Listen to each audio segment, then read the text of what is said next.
આજે હું તમારી સાથે શેર કરીશ ઇન્સ્ટન્ટ હાંડવાની રેસીપી.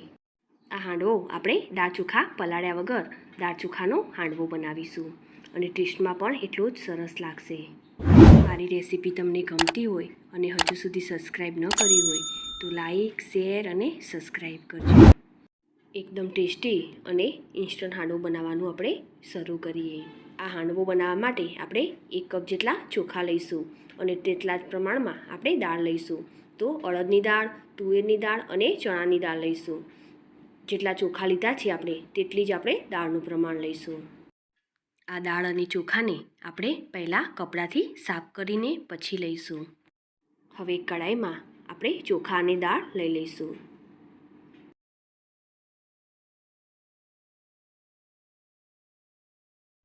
હવે તેને આપણે ગરમ કરીશું.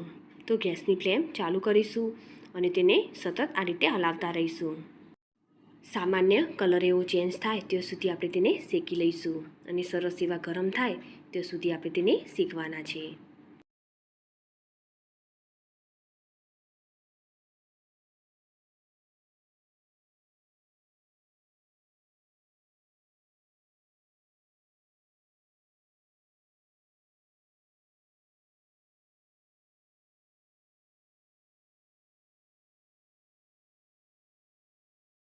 દાળ અને ચોખાનો કલર હલકો એવો બદલાઈ ગયો છે. હવે આપણે ગેસની ફ્લેમ બંધ કરી દઈશું. હવે તેને આપણે એક પ્લેટમાં કાઢી લઈશું અને તેને ઠંડા થવા દઈશું.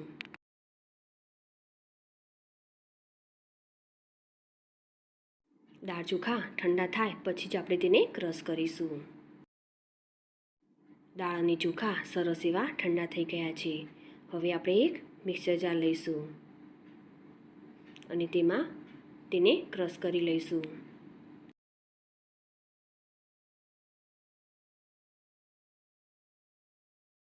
તો આ રીતે આપણે તેને ક્રશ કરી લીધું છે અને થોડું તેને આ રીતે આપણે કરકરું રાખીશું.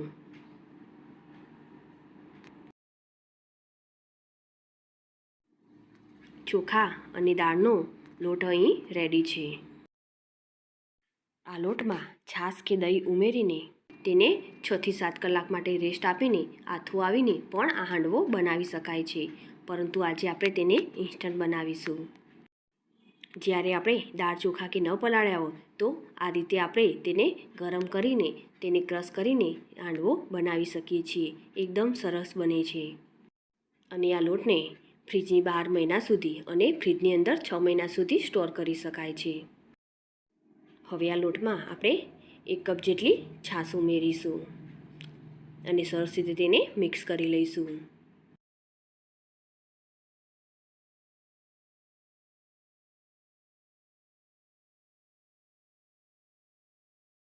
અને તેમાં 1 કપ જેટલું પાણી ઉમેરીશું અને તેને મિક્સ કરી લઈશું. અહીં તમે દહીંનો ઉપયોગ પણ કરી શકો છો.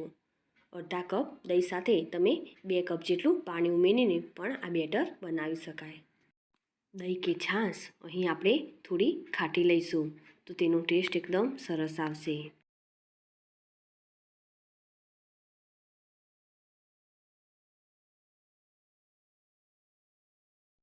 હાંડવા માટેનું આપણું બેટર રેડી છે.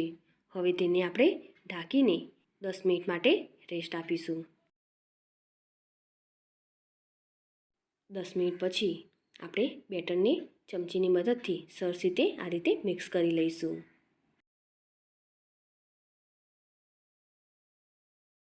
હવે આ બેટરમાં આપણે 1 કપ જેટલી છીણેલી દૂધી ઉમેરીશું. હવે તેમાં 2 ચમચી જેટલા લસણ મરચાં ઉમેરીશું અને એક મીડિયમ સાઇઝના કેપ્સિકમને આપણે ચોપ કરીને ઉમેરીશું. હવે આ બધી જ વસ્તુને આપણે સરસ રીતે મિક્સ કરી લઈશું.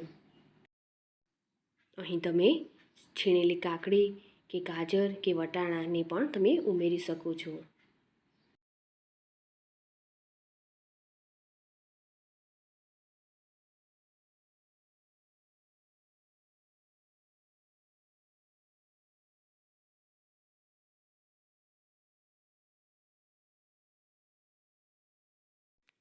હવે તેમાં સ્વાદ પ્રમાણે મીઠું ઉમેરીશું. 2 ચમચી જેટલું ધાણા જીરું પાવડર ઉમેરીશું. 1 ચમચી જેટલું લાલ મરચું પાવડર ઉમેરીશું અને 1 ચમચી જેટલી હળદર ઉમેરીશું. 2 ચમચી જેટલા તલ ઉમેરીશું. અને આ હાંડવામાં ખાટો મીઠો ટેસ્ટ માટે આપણે ખટાશનું બેલેન્સ કરવા માટે 2 ચમચી જેટલી ખાંડ ઉમેરીશું. હવે બધા જ મસાલાને સરસ રીતે મિક્સ કરી લઈશું.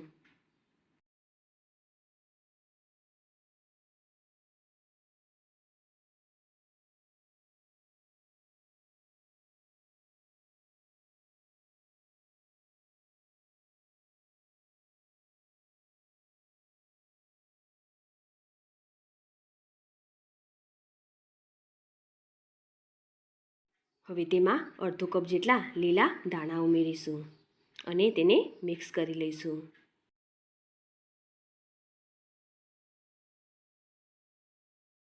હાંડવા માટેનું આપણું બેટર રેડી છે. હવે જ્યારે આપણે હાંડવો બનાવીએ ત્યારે તેનું બેટર અલગ કાઢી લઈશું અને તેમાં સોડા ઉમેરીશું.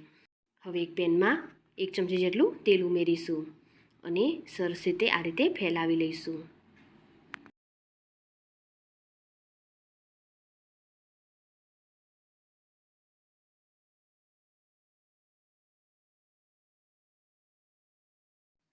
તેલ ગરમ થાય એટલે તેમાં રાઈ ઉમેરીશું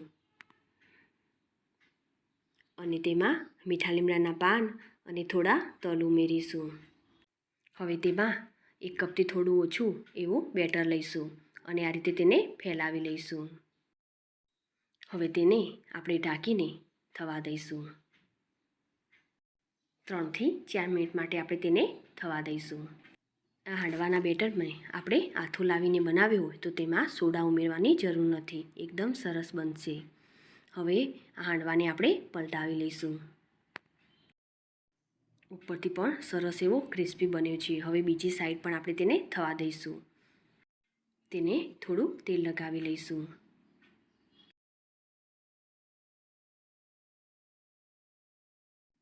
તેને ઢાંકીને 2 થી 3 મિનિટ માટે થવા દઈશું. બીજી સાઈડ પણ હાંડવો સરસ એવો થઈ ગયો છે. હવે આપણે તેને બહાર કાઢી લઈશું. એકદમ સરસ ક્રિસ્પી અને ખાટો મીઠો ટેસ્ટવાળો આપણો હાંડવો રેડી છે.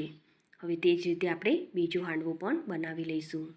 તો તે જ પેનમાં આપણે 2 ચમચી જેટલું તેલ લઈશું અને તેને ફેલાવી લઈશું. હવે તેમાં થોડી રાઈ, મીઠા લીમડાના પાન અને થોડા તલ ઉમેરીશું. તેમાં બેટર ઉમેરી દઈશું અને ફેલાવી લઈશું.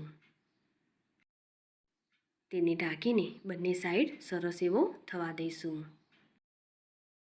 એક સાઈડ સરસ એવો થઈ ગયો છે. બીજી સાઈડ પણ તેને આપણે થવા દઈશું.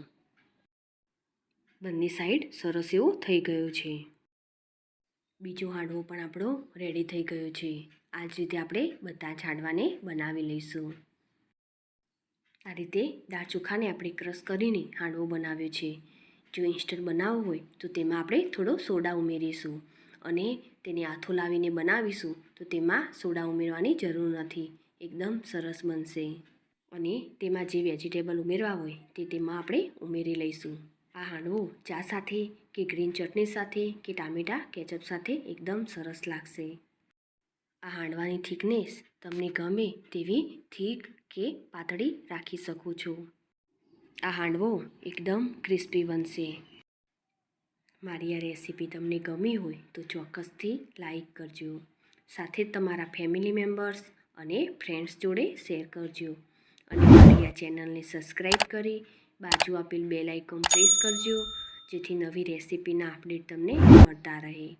ફરી મળીશું આવી અવનવી રેસીપીના સાથે.